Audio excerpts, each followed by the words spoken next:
Olá pessoal, espero que todos estejam bem, dando continuidade às nossas aulas online com nosso conteúdo de circuitos de comandos elétricos. Hoje falaremos sobre partida direta temporizada com intertravamento de tempo aí na reversão, tá ok?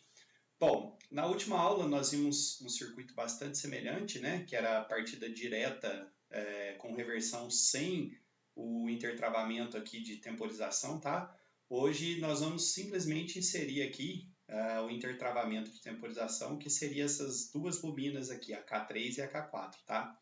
Então perceba o seguinte, o circuito de comando, o circuito de força aqui é o mesmo, né, da aula passada. Então eu tenho aqui minha chave seccionadora Q1. Essa chave seccionadora Q1, normalmente ela fica na porta do painel, falei isso na aula passada. O objetivo é, quando eu abro essa seccionadora, eu tiro a energia aqui do meu circuito de força e a energia do meu circuito de comando, tá? Então aqui na minha simulação eu vou iniciar fechando a chave seccionadora Q1, tá?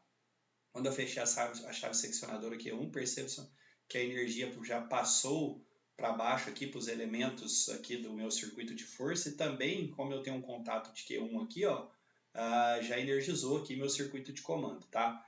Lembrando que se eu tenho as três fases aqui em 380, esse motor de 380, e eu pegar uma das fases para o neutro, entre uma das fases e neutro eu tenho 220, tá? Que é o 380 dividido por raiz de 3.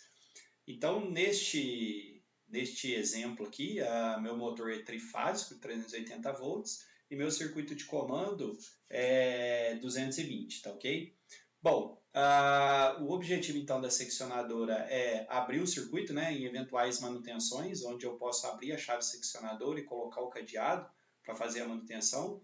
Na sequência vem os três fusíveis, F1, F2, F3, que é para proteção aqui do meu motor elétrico contra curto-circuito. E aí eu tenho os dois contatores de reversão, K1 e K2, né? Na aula passada eu falei sobre eles. O K1, quando está dentro, eu tenho a sequência de fase aqui no motor L1, L2 e L3, tá? Porque se os três contatos de K1 estiverem dentro, eu terei L1, L2 e L3. Se K2 estiver dentro, perceba o seguinte, eu teria a seguinte sequência de fase lá.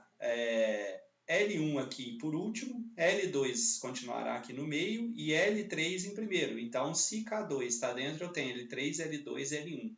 Nós sabemos que em motores trifásicos, quando eu faço reversão de duas fases, o motor troca o sentido de rotação aí, tá? Na sequência, depois dos contatos de força dos dois contatores K1 e K2, eu tenho aqui meu relé térmico, né? O RT1. O objetivo do relé térmico, a gente também já viu nas aulas anteriores aí, é fazer a proteção deste motor elétrico aqui contra eventuais sobrecargas, tá? Lá no meu circuito de comando, ele ficou bem similar ao que a gente viu da aula passada, né? Então eu tenho aqui o primeiro contato de K1, né, da chave seccionadora para tirar a energia do comando. Quando eu abro a seccionadora, eu tiro a energia do comando também. Tem um contato a um fusível de proteção aqui para proteger o comando. Caso tiver algum curto-circuito aqui no meu comando elétrico, esse fusível vai abrir, tá? Tem um contato normal fechado aqui do relé térmico, cujo objetivo é, se eu tiver uma sobrecarga aqui nesse motor, que será sentido pelo relé térmico, esse contato se abrirá, e esse contato se abrindo,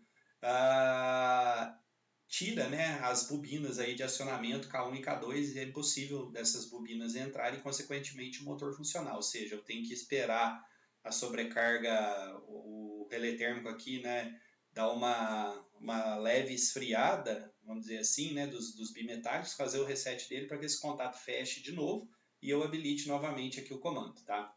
Na sequência eu tenho a botoeira B0 de desliga, a botoeira B1 que é liga sentido horário, a botoeira B2 que é liga sentido anti-horário, que é o contato de selo de K1 aqui, contato de selo de K2, porque as botoeiras B1, B2 e B0 são do tipo push bottom não retentivo, né? Então se eu aperto ela muda de estado, quando eu tiro o dedo ela volta no estado original. Já vimos que o objetivo disso é, em falha de energia, sempre o motor vai voltar desligado, tá? O objetivo de comando, desse tipo de comando, com esses elementos é justamente esse. E aí eu tenho o seguinte, ó, eu tenho um intertravamento aqui de K2, se K2 estiver fora, esse contato está fechado para possibilitar K1 entrar. Se K1 estiver fora, esse contato está fechado para possibilitar K2 entrar. E eu inseri aqui, ó, os dois elementos novos aqui, que é o objetivo da nossa aula hoje, que é uma bobina temporizada com retardo na desenergização, tá? Nós já falamos sobre essa bobina com retardo na desenergização nas aulas. E eu vou mostrar para vocês aqui um gráfico dessa bobina antes da gente fazer a simulação lá, tá ok? Então é o seguinte, como que funciona, né? Eu coloquei aqui um gráfico temporal do relé de tempo com retardo na desenergização. Então vamos olhar que eu coloquei aqui a descrição. Esse tipo de equipamento atua seus contatos imediatamente na ativação. Porém, essas chaves só retornam ao estado de repouso após a desativação da bobina. Então a gente coloquei aqui no meu gráfico temporal dois gráficos, né, simultâneos aqui. No eixo X eu tenho o tempo e eu coloquei um gráfico da bobina e um gráfico dos contatos dele. Então, olha que interessante. No exato instante em que eu atuo a bobina, energizei a bobina com retardo na desativação, todos os contatos atrelados a ela imediatamente vão se inverter. Na hora que eu energizei a bobina, imediatamente os contatos se revertem. Durante todo o tempo que a bobina estiver energizada, os contatos se mantêm na condição de reversão. Então, por exemplo, energizei a bobina aqui. Nesse exato instante, os contatos que eram fechados abrem e os contatos que eram abertos fecham. E eles vão permanecer nesse estado durante todo o tempo que a bobina estiver energizada, tá?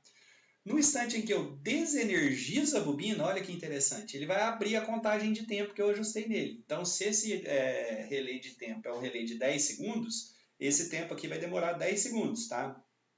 Durante os 10 segundos, os contatos permanecem no estado anterior e somente passados 10 segundos que ele volta ao estado normal lá antes da energização da bobina, tá? Então esse é o funcionamento do relé de tempo com retardo na desenergização. Eu vou voltar aqui no meu circuito, no meu comando, para a gente fazer a simulação aqui, tá? Então é o seguinte, fechei aqui a minha chave seccionadora, eu já tenho o circuito de força energizado, o circuito de comando energizado, né? Então perceba que a energia da fase L1, L2 e L3 já estão nos contatos de K1 e K2 aqui, nos contatos de força de K1 e K2. Então nesse instante para o motor iniciar o giro, só falta mesmo entrar K1 e K2, né? Então eu vou vir aqui e vou pressionar a minha botoeira B1, ó. Olha que interessante, no exato instante que eu pressionei a botoeira B1, a energia veio aqui, energizou K1, fechou o contato de selo, tá? E energizou também K3, tá? Então perceba o seguinte, lá na linha de intertravamento de K2, K1 abriu e K3 abriu, tá? Quando eu tirar o dedo aqui da minha botoeira B1, K1 e K3 continuaram energizados por conta do contato de selo aqui de K1, tá? Olha que interessante, meu motor já partiu lá no meu circuito de força e já está rodando no sentido horário, tá? Olha que legal, aqui na linha de K2, eu tenho dois intertravamentos agora. Eu tenho o intertravamento de K1 e o intertravamento de K3. Se eu tentar partir K2, K1 não vai deixar, e mesmo se K1 deixasse, né, eu poderia até tirar K1 aqui, K3 também não iria deixar as duas bobinas entrarem aqui, tá? A gente sabe que se K2 entrar junto com K1, eu tenho um curto-circuito franco aqui entre as fases L1 e L3, tá? E, obviamente, queimaria os fusíveis F1 e F3 aqui do meu circuito de força. Então, essa situação não pode de jeito nenhum. Eu coloquei aqui dois contatos de intertravamento. Eu poderia ter colocado só K3 nessa linha e só K4. Eu fui bem restritivo, né? Dupliquei aqui os meus contatos de intertravamento. Isso é uma boa prática, tá? Se você tiver a disponibilidade de contato sobrando aí, num comando é bom a gente fazer esses contatos duplicados aí, né? Ponto de vista de segurança. Então é o seguinte, meu motor está rodando no sentido horário, perceba que aqui o K1 já fechou, né? A minha lâmpada de sinalização de motor desligada apagou e eu tenho a lâmpada indicando agora motor girando sentido horário. Se eu tentar partir aqui o motor, obviamente, nada pode acontecer. Tentar partir ele anti-horário, tá?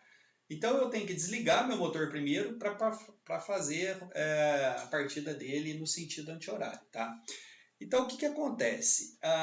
Eu vou desligar ele aqui e perceba, olha o que vai acontecer. Ó. Desliguei ele, saiu fora K1. Perceba que K3 continua dentro. Por que K3 continua dentro? Ele está temporizando os 10 segundos que eu ajustei. Eu ajustei 10 segundos aqui, 10 segundos aqui. Durante os 10 segundos, acabou que passou os 10 segundos, eu não consegui simular, tá, pessoal? Eu vou voltar aqui a condição original aqui de simulação para vocês entenderem. Então é o seguinte, perceba o seguinte, quando ele está girando aqui no sentido horário, no exato instante que eu desligar, essa bobina vai manter esse contato K3 aberto por mais 10 segundos. Então, durante esses 10 segundos que essa bobina K3 com retardo na desativação vai manter esse contato aberto, eu não consigo partir ele para o lado esquerdo. Qual que é a principal objetivo disso? O motor está rodando horário. Quando eu desligo ele, a gente sabe que esse motor leva alguns segundos para parar totalmente o eixo. Por quê? Por conta da inércia mecânica que ele tem aqui, né? E durante essa inércia mecânica, a gente sabe que se o motor está parado e eu parto o motor, a corrente de partida é em torno de 5,5 vezes a 7 vezes a corrente nominal. Imagina se ele estiver rodando ao contrário, a corrente de partida pode chegar a níveis bem mais elevados do que esse. Então, o objetivo dessa bobina temporizada é fazer com que quando o operador desligue aqui o comando e tente partir na reversão, o comando temporize um tempo aí suficiente para que o eixo pare e aí ele parta, faça a reversão com o eixo parado e não rodando ao contrário, tá? Então perceba o seguinte, vou desligar aqui a minha bobina, o meu motor, o K3 está temporizando, durante 10 segundos ó, eu não consigo partir porque esse contato está aberto. Ó. Passados 10 segundos, vocês vão ver que após 10 segundos, o K3 volta à situação normal, esse contato fecha e aí sim, ó, esse tempo que foi a inércia de parada do motor aqui, eu faço a reversão agora. Ó. E aí liguei o motor ligou em sentido anti-horário, está lá rodando. Para mim ligar em horário novamente, eu tenho que desligar de novo, e aí quem temporiza agora é K4, então K4 está temporizando 10 segundos e durante esse tempo eu não consigo partir em horário de novo. Passados 10 segundos, K4 volta ao estado original e aí sim eu aperto aqui a botoeira B1, o motor partiu em sentido horário de novo, tá?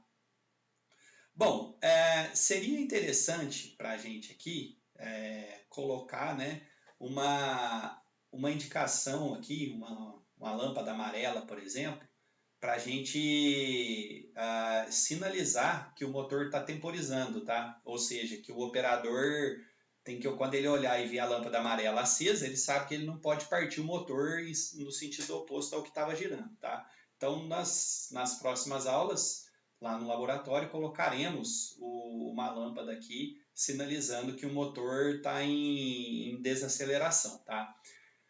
Bom, basicamente é isso, pessoal. Espero que vocês tenham gostado. Um abraço a todos e bons estudos.